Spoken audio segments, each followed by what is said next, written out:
The 12th at 23:18, they knocked on my door. And then I opened the door and my ops sergeant major, he's like, "Sir, we have to be in Afghanistan in 24 hours. This is not a drill, like this is for real." It was as many people as you can need to go now. My statement to the commanding general was, "Hey, sir, like you will never wait on us."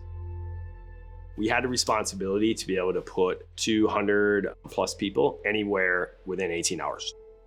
We were already postured to go, and this was our mission.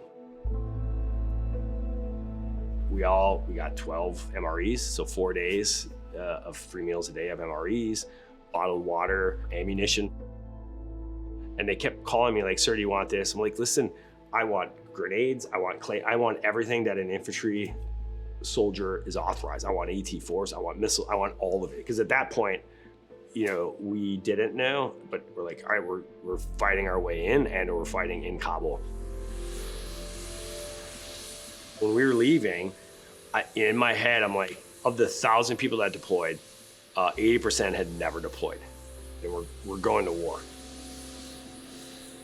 So I felt like I had to say something, because at that point we didn't know. And these kids, some of these were kids, and they were strapped with ammunition. We're going to fight the Taliban potentially. So I stood on the chair and was like, "Listen, you have to trust yourself. You have to trust each other, and we are ready."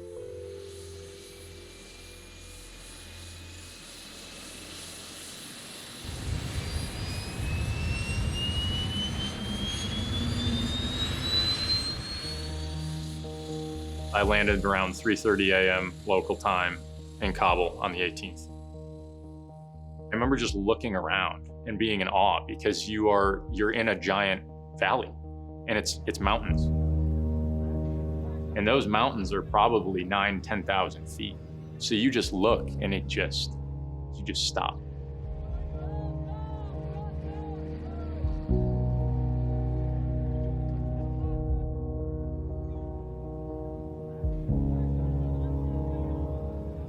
For me over there, it was, fortunately, I think 95% of the time we were very bored, which is what I wanted. And I kept having to tell my medics, "I don't want you to be busy. I want you to have the most boring time here possible, because I don't want anyone to get hurt on our team." But there's always this pit in your stomach sense of dread of, when is it gonna happen? Like, when is the ball gonna drop? When are all these threats of rocket attacks or ISIS-K, when are those gonna manifest, and where? So for me, it was never really fully resting easy. For me, it was, how can we get our people to safety, and how can we treat them effectively and get them to where they need to go, if, and God forbid, when it would happen.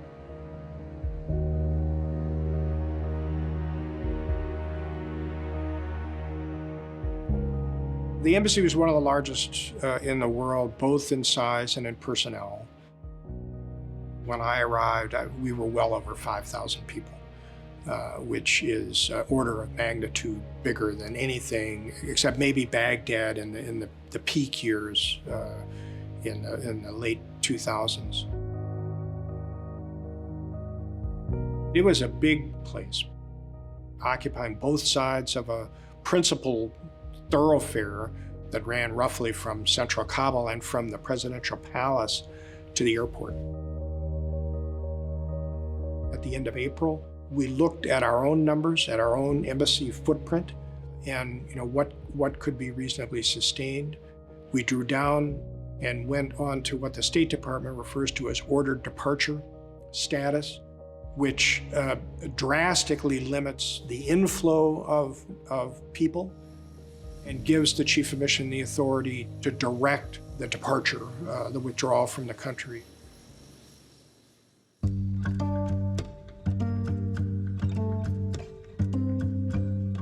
A big pivot point is August 6th, the capital of a remote province on the southwestern border with Iran, Nimroz, fell. That fall had an impact, and then a cascading series that come from that. In consultation with Washington, we decided on a very big draw of personnel that basically involved our leaving the chancery, moving many people out of the country and leaving a kind of a rump presence at facilities at the airport, right out the storm, and also be in a position that would be easy to leave the country altogether from if that became necessary. And it was on August 15th that we accelerated that plan, which had been expected to take a number of days, if not longer, and completed its implementation over the course of about 18 hours on the 15th and 16th.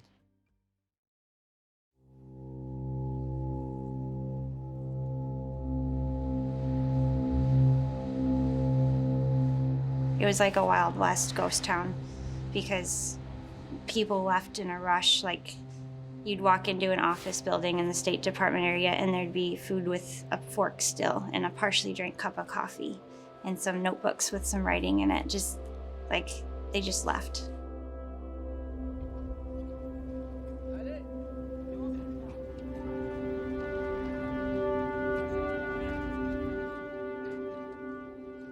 Mine was one of the last helicopters to leave, to go from the embassy to the airport on the afternoon of the 15th. And when I boarded, some of the helicopter crew told me that they had seen 3 or more helicopters leaving the presidential palace about a half an hour earlier, that they believed were carrying the president and unknown numbers of others, of his staff or aides, government officials. We had no real insight into that. We learned later that those helicopters took the president to a location somewhere in the north of the country from which he was able to cross into one of the countries north of Afghanistan and Central Asia, and then make his way to the UAE. At that point, the government had collapsed, and we knew that.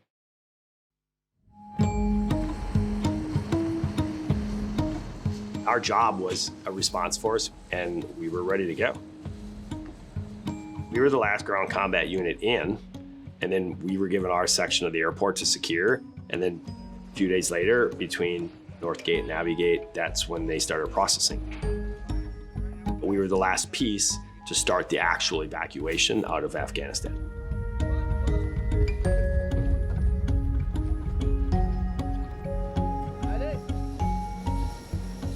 We went there with minimal things. Like, we had anticipated getting more medical supplies flown to us, but they were saying, whatever you bring, you might not be able to bring back depending on how many planes are flying out at the end of this. We don't know when the end of it will be or what will happen. We packed very light and we improvised. We had no vehicles, but we ended up with a fleet of vehicles by the end of it because we acquired some, as the military calls it. We got a truck from somewhere. Our guys found it, and they somehow ratchet strapped a litter to the bed of the truck for an emergency evac vehicle, but it was a stick vehicle, and I had never driven one, so I was like, well, better learn now. So I learned how to drive a stick at the airport in Kabul to evacuate casualties, which not a lot of people can say that. We found a street sweeper, an abandoned street sweeper, and one of our personnel admin folks knew how to drive it, so he actually cleared the runways of all the trash left behind by like thousands of refugees going through, think water bottles and food and whatever. So he was keeping the runways cleaned for the airplanes to be safe.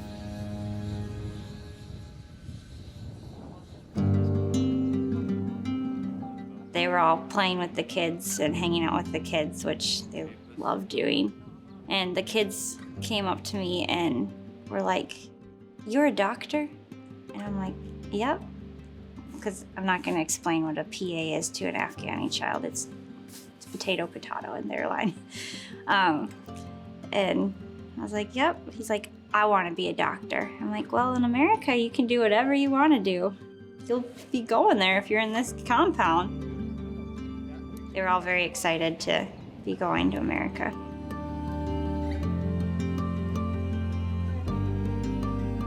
Really, it was a humanitarian mission. And I think that was something I really latched onto from the beginning, was we're here to help. And anything I can do to bend over backwards to do it, I'm going to. Sammy first approached us and had asked one of my squad leaders for help.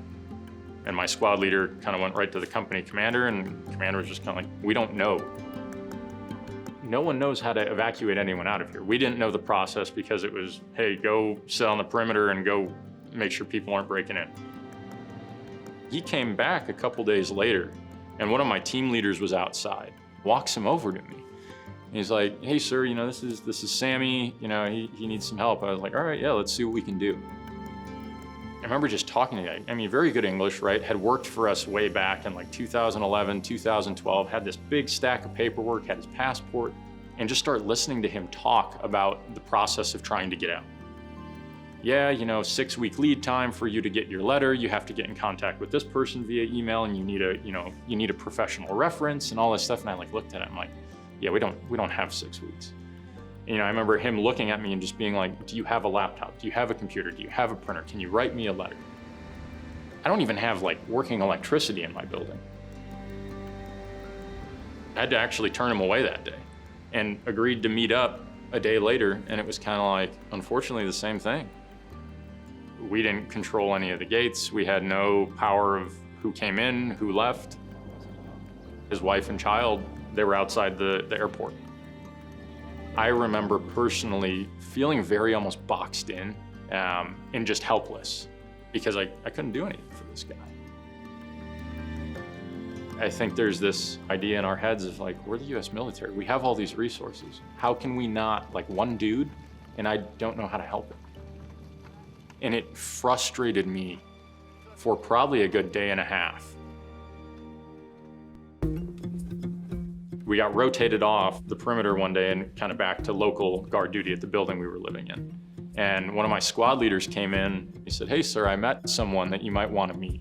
The guy was an Afghan colonel working with their National Defense Forces. And we sat in the middle of a street on 2 office chairs and had a conversation.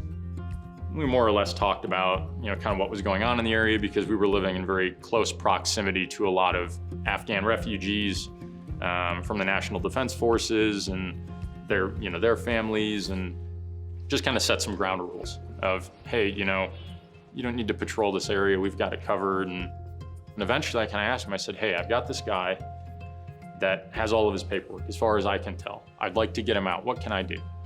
And he was like, oh, well, my boss, you know, works over by the Marines and does the, you know, X, Y, Z. And yeah, he could probably get him out if we coordinated time. I was like, oh, well, how does like, you know, 1600 tomorrow work? He was like, yeah, sure. You know, we'll see what I can do. And, you know, I talked a little bit and it's like, yeah, you know, I could use some food and water. My family's coming in tonight. And so, you know, I kicked a group of guys out with a pickup truck and we went and grabbed a bunch of bottles of water and a couple boxes of MREs and brought them back over after we talked.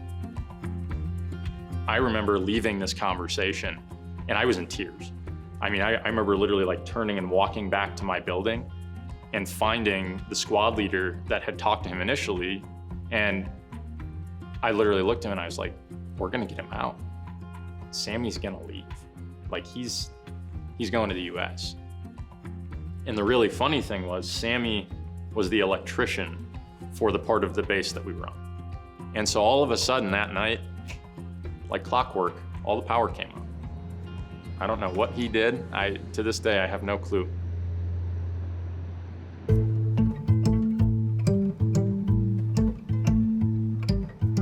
Next day rolls around and all of a sudden it's 1600. I can't find Colonel Jackie anywhere. What are we gonna do? Sammy actually rolled up. He had his own little Toyota hatchback. We just had to tell him to sit tight and we went and talked amongst ourselves a little bit.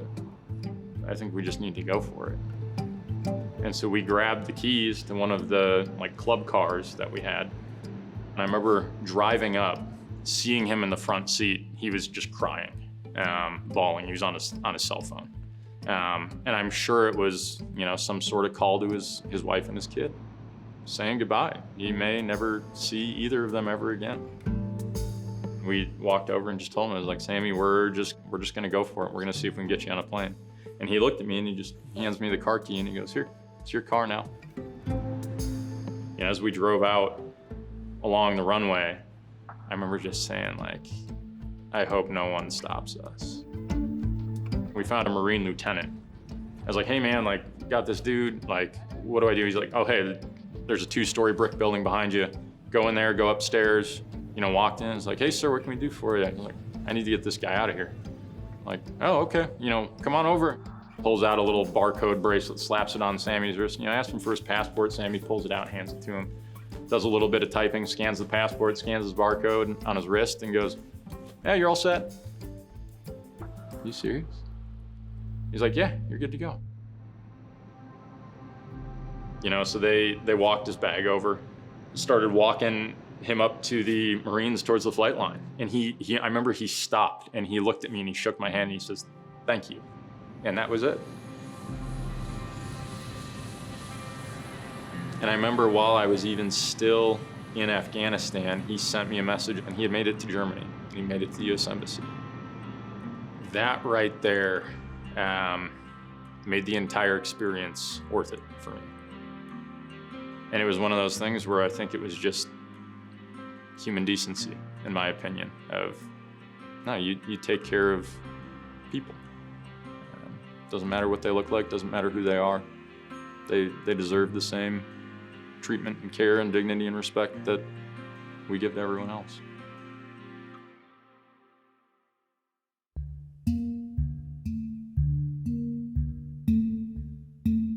Tensions rose in the run-up to August 26. I would say at least 4 or 5, if not 6 days, increasingly dramatic warnings developed about plans by ISIS to carry out an attack. Started like a boring day.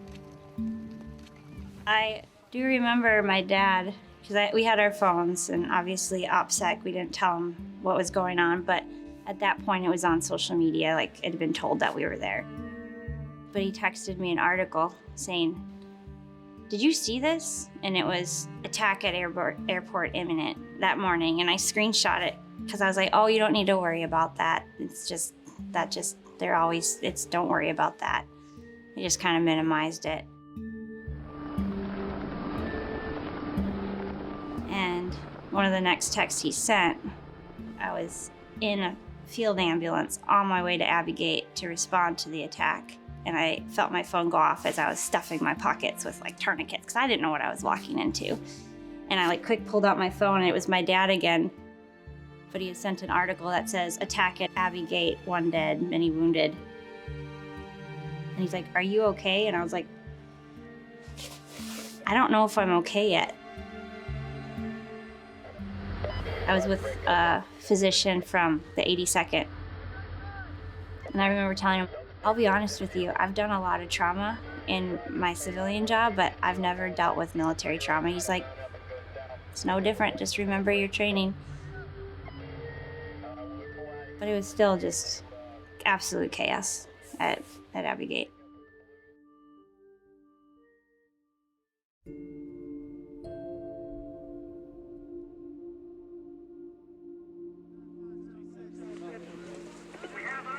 Quite a few civilians, mostly children, were injured.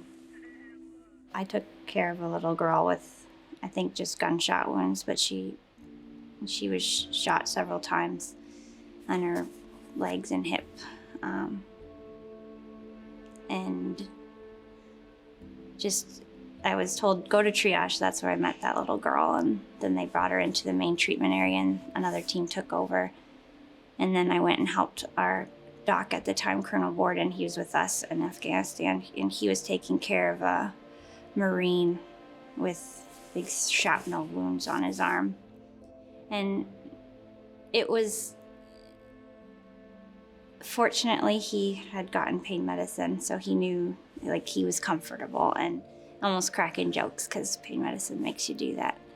But I couldn't help but just like have that, again, that gut feeling of like, he doesn't know what's happened to his friends yet.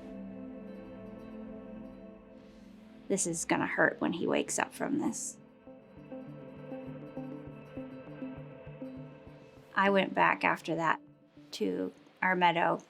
Lieutenant Fleming came and grabbed, he's like, I need you or Colonel Borden to come back because we have to reset and be postured in case our team takes a hit. So, because we had our only two providers had gone to the Roll 2 to help with this MASCAL. And so I went back to our hangar and I just walked in and that's when all of the feelings that you compartmentalize kind of hit. And then I was just kind of sitting there shell shocked.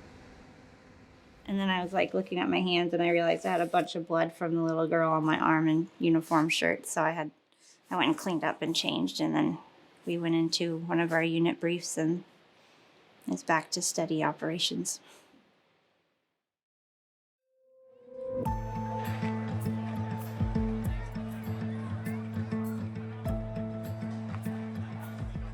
As the days kind of slowly rolled by, you saw more erratic behavior, really desperation, start to come out from these folks that wanted to leave.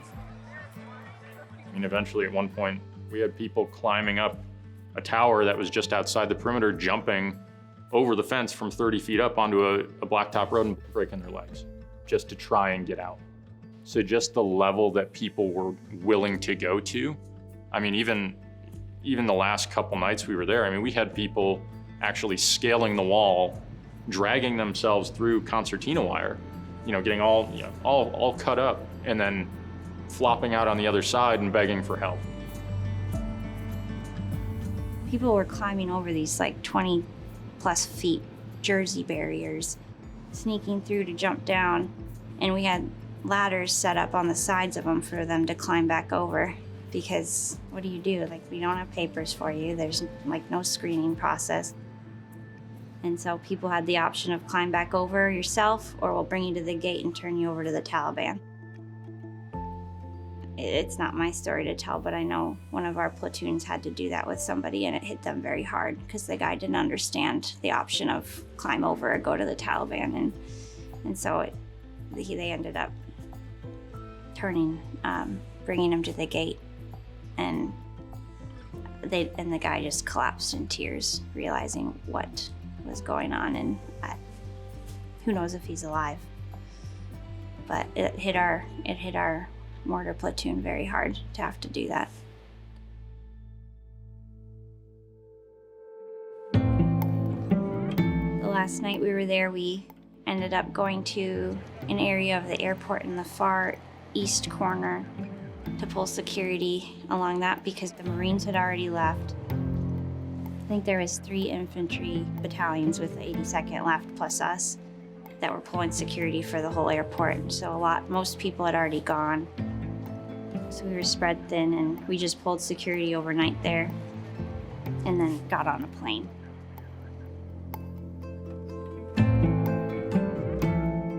It was organized chaos. Us being there solidified the security of the airport, and they didn't start evacuating until the airport was secured.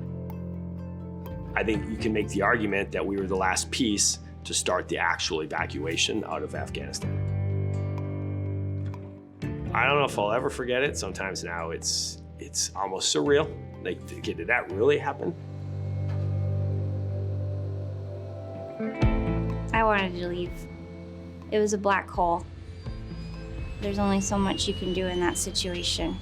And we didn't know how many people we left behind, the American citizens and the Afghanis that were deserving to get out because they helped us so much. We didn't know the bigger picture until after we got out. I don't know what the right answer would have been. I don't think staying longer. I mean, it's a black hole. There's always more. There's always one more person you can save, but I didn't want any more of our people to get hurt. I just wanted us to be out of there.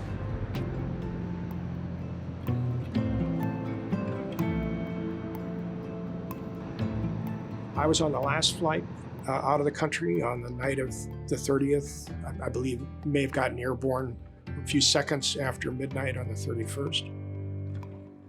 Everybody who was there in that period, and probably everybody who served in Afghanistan over the course of 20 years, everyone looks back at what got done, what they were able to do, and what was undone. We have to live with that. There's no place I would have rather been.